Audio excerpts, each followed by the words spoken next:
días llegaron a la capital de Siria, a Damasco, y hoy ha estado marcado por varios actos simbólicos, entre el que estamos viendo en imágenes, que es la caída, ¿no?, de una estatua de Hafez al-Assad, que es el padre ya difunto del derrocado Bashar al-Assad, cuya familia, recordemos, implantó un régimen de terror por cerca de más de 50 años.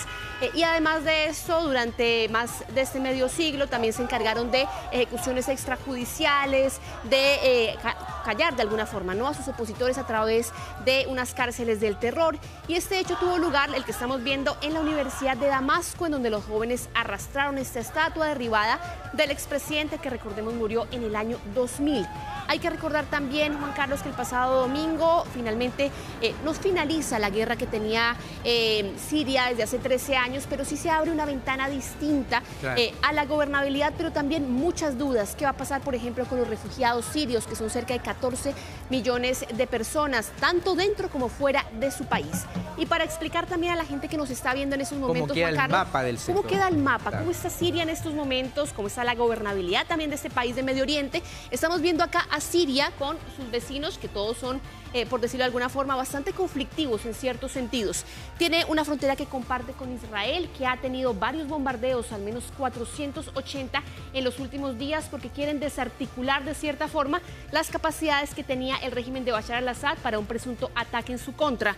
También tiene frontera con Jordania, que ha estado también encargado de los esfuerzos diplomáticos. Les vamos a contar un poco de eso más adelante. Con Líbano, que es un país que en estos momentos está también devastado por la guerra, con Turquía, que ha tenido un papel preponderante en el avance también de algunos grupos, sobre todo que tenían frontera con ellos y que estaban apoyados también por el gobierno de Recep Tayyip Erdogan, y con Irak, que es un país que también se está de cierta forma recomponiendo, ¿no?, después de décadas de conflicto. Pero vamos a ver también, Juan Carlos, cómo está controlado Siria en estos momentos. En la parte interna. También va a ser muy interesante, Andrea, la relación que va a tener Siria, estos rebeldes, ¿cierto?, con el gobierno de Israel. Eso todavía ellos se están acomodando en el poder recién. Veré, una cosa es el discurso con el que se llega y otra cosa es cuando avanzan los hechos, digamos. Absolutamente, y sobre todo tocas un punto muy importante, y es cuál es la relación que va a tener el gobierno en formación de Siria. Lo que ha dicho el líder rebelde, Shams, es que finalmente ellos no quieren ningún tipo de confrontación porque tienen un país exhausto por la guerra y no tienen cómo enfrentarse tampoco a Israel. Así quedó el mapa interno de Siria. Claro, que estamos viendo cómo las tropas de Israel, que están acá señaladas con azul,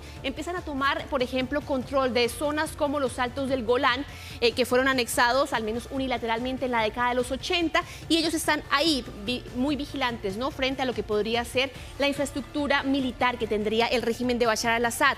Pero vemos también lo que ha pasado con Hayat Tahrir al-Sham, que es este grupo rebelde, que es el que en estos momentos está controlando la mayor cantidad de territorio del país. Vemos también cómo hay fuerzas democráticas kurdas, cómo quedan algunos focos muy pequeños leales a al-Assad, y también, sobre todo, la preponderancia, ¿no?, que tienen en el norte del país las fuerzas rebeldes, que están de cierta forma comandadas o apoyadas por Turquía.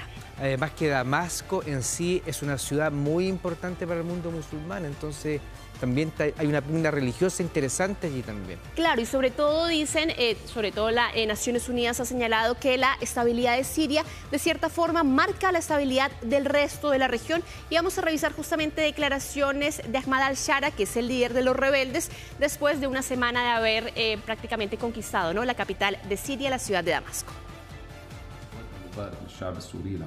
Quiero felicitar al gran pueblo